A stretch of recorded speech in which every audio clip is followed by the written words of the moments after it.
For 3 long years, Maisy sat behind cold metal bars in a backyard kennel. No walks, no real love, just waiting. They only kept her for one reason, to have puppies. But when she couldn't get pregnant, they made a decision that would haunt anyone with a heart. They were going to put her down. Can you imagine that? A dog who'd done nothing wrong, sentenced to death just because she couldn't serve their purpose anymore? But here's where the story takes a turn. At the very last moment, a family friend couldn't stand by and watch it happen. They grabbed Maisy and rushed her to a rescue. That split-second decision saved her life. And if you're watching this and you haven't subscribed yet, I see you, and honestly, it breaks my heart a little because stories like Maisy's need to be heard by everyone. So do me a favor, hit that subscribe button right now. Not for me, but for every dog like Maisy who's still waiting for their second chance. Now, while Maisy was being saved, across town, a woman was drowning in grief. She'd just said goodbye to her 13-year-old dog, her best friend for over a decade. Before that, she lost her dad. Then, a year later, her mom passed away too. Life kept taking, and she felt like she had nothing left to give.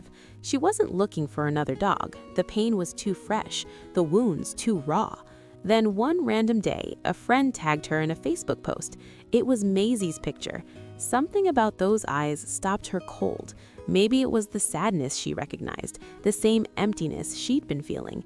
Maybe it was fate. She didn't overthink it. She reached out, drove to meet Maisy, and before the day ended, Maisy was coming home with her. The drive back was quiet. Maisy sat in the passenger seat, her body pressed against the door, trembling slightly.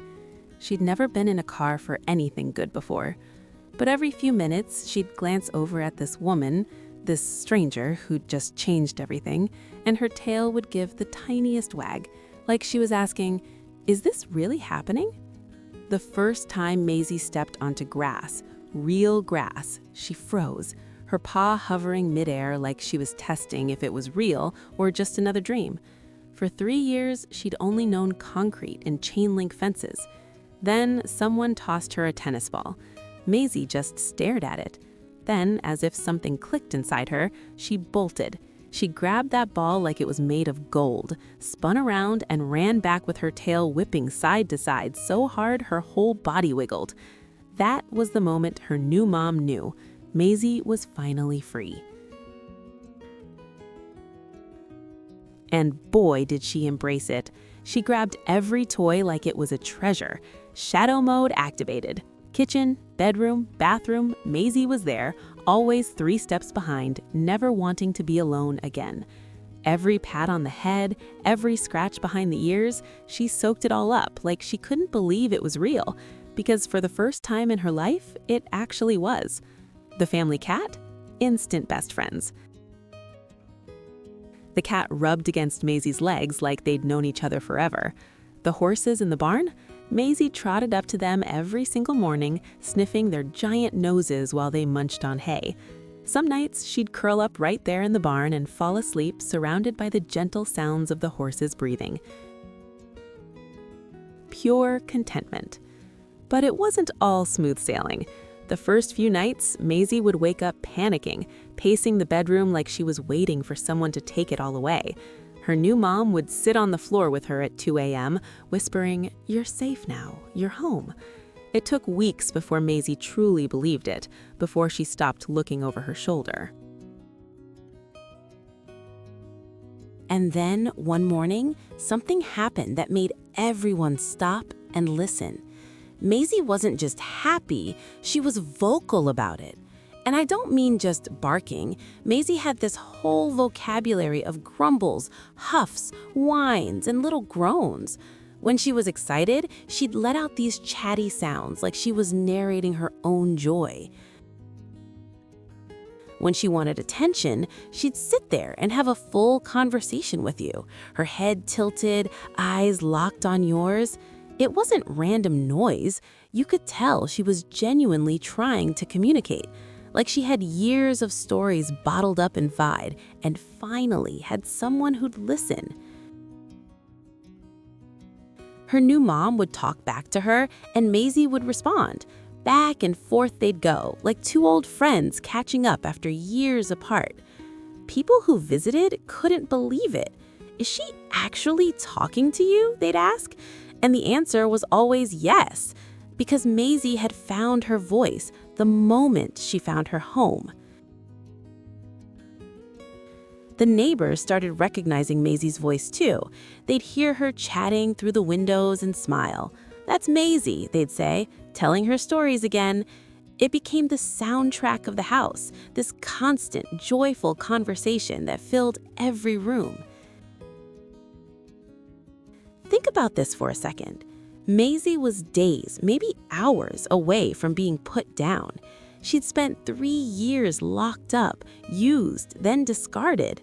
But now, she's got soft beds to sleep in, toys scattered around the house, a cat who loves her, horses who greet her, and a human who understands her pain because she'd felt it too. They saved each other. See, Maisy didn't just get rescued.